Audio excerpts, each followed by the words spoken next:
There's 4 questions that I think are important, and I want you to master these questions and the answers. And the chapters in this book, in a way, address them.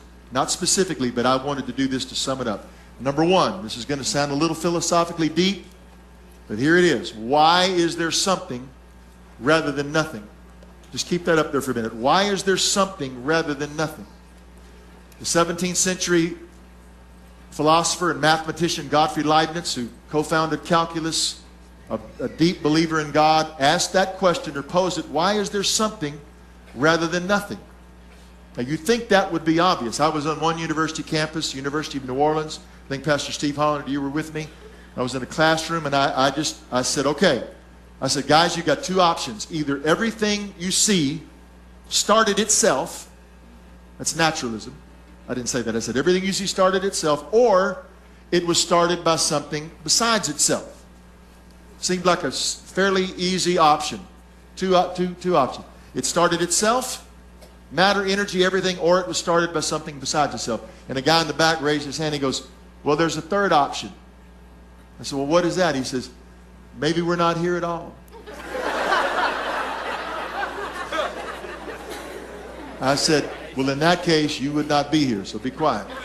But we're here. You see, it sounds like a joke. What did Moses know about the universe that Einstein didn't? What did Moses know about the universe and Einstein didn't? And the answer is that it began.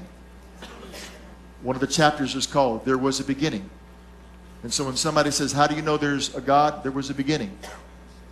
You see, the Big Bang was a term that was a derogatory term by an atheist physicist who said, when you start talking about an absolute beginning of not just the world, not just the universe, this is mind-bending, but space and time began.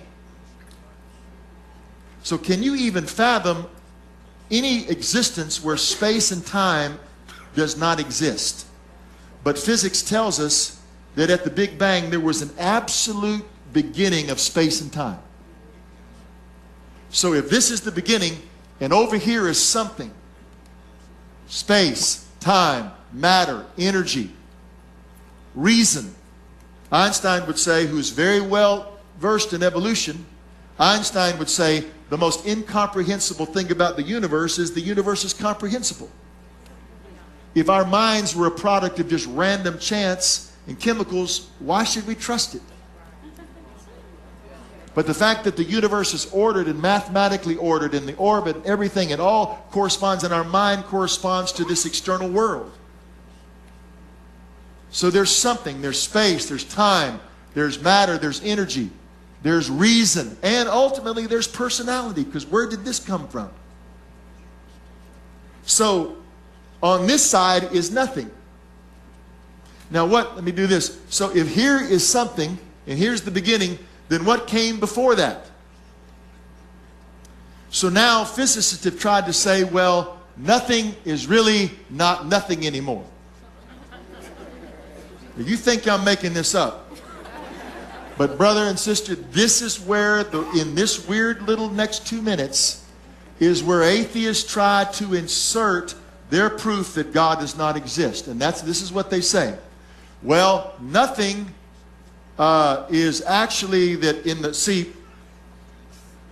1920s, when they began to understand the subatomic world, before that, physics was dominated by Isaac Newton's mindset of the world was like a pool table.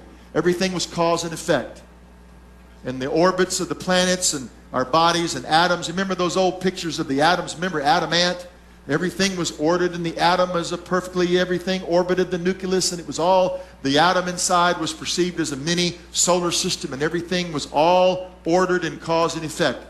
And what subatomic physics did was, the closer you got to the subatomic world, now it was overturned, because what they said is, in the subatomic world, nothing is ordered. In fact, particles appear and disappear. I kind of see it like a Diet Coke. Crushed ice and an order of fries. No, hold on. Diet Coke. And you have bubbles kind of appearing and disappearing, and they say, see, protons and these small particles kind of appear for no cause. So what atheists have done is said, In the subatomic world, we see particles appearing and disappearing for no apparent cause. Therefore, the universe could pop into existence without any cause. And so Stephen Hawking, the world's most famous physicist and probably the most famous now atheist, even more than Dawkins, would say, what then the need for a creator? So if a particle at the smallest level can pop up and pop out, then maybe universes can. And so within that thing, so they say out of nothing something comes. But here's what they don't tell you. That in order for this nothing to allow particles, nothing can't be nothing. In fact, Lawrence Krauss of Arizona State, who wrote a book, A Universe from Nothing, who talked about 3 kinds of nothing. You have a veritable plethora of nothing now. A cornucopia of nothing. You see, this is all just smoke and mirrors. This is all a flea circus. Because they're equivocating. See, nothing, if it's something, then it's not nothing anymore. You see, we all know that nothing means the absence of anything. But no, no, no.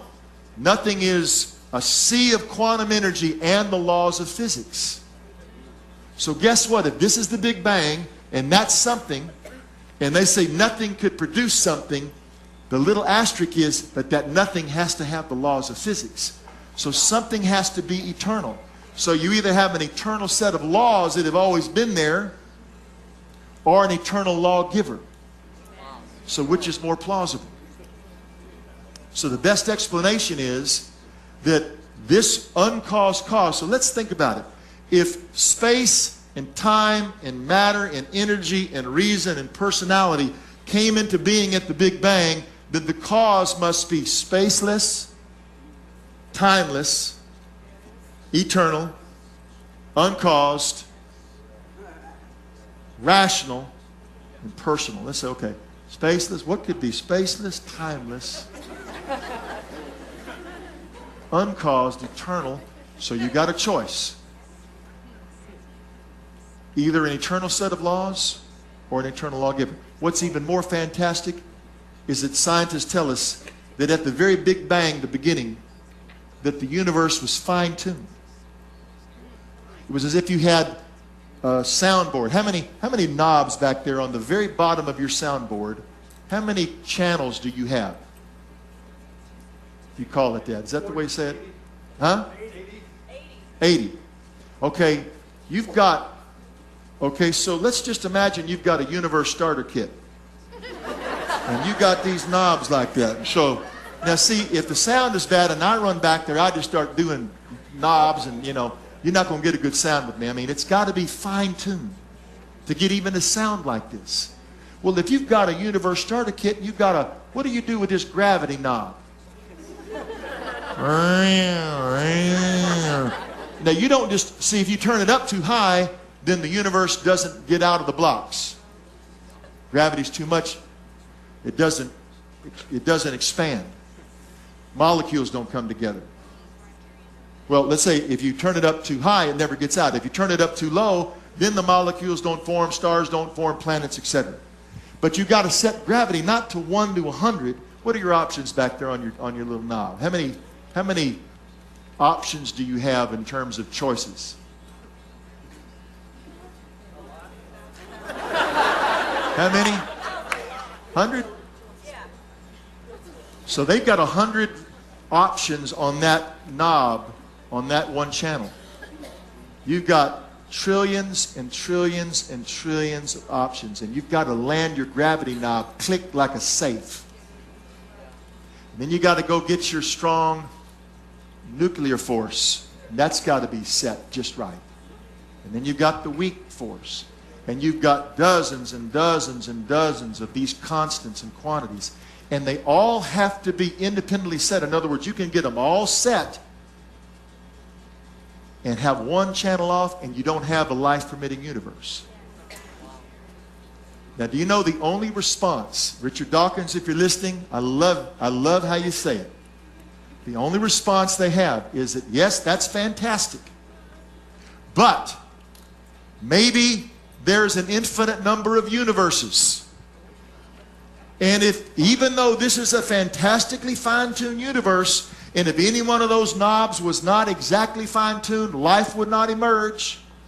They call it the anthropic principle, which means that from the Big Bang until now, it looks like the universe knew we were coming. I mean, if you go to a hotel tomorrow and you walked in and your clothes are already there, your favorite food, pictures of your family, you know, all of that, you know what you could logically conclude? Somebody knew I was coming. And it looks like, for carbon-based life forms like us, that everything was designed from the very beginning to allow conscious life to emerge. And they will admit the anthropic principle, which ironically was introduced at a scientific meeting on the 500th anniversary of Copernicus, who basically said, no, the earth is not the center of everything, especially our solar system. And people said, see, man's not that important. And on that 500th anniversary, they introduced the anthropic principle, which says that it looks like the universe was designed for conscious life, human life, to emerge.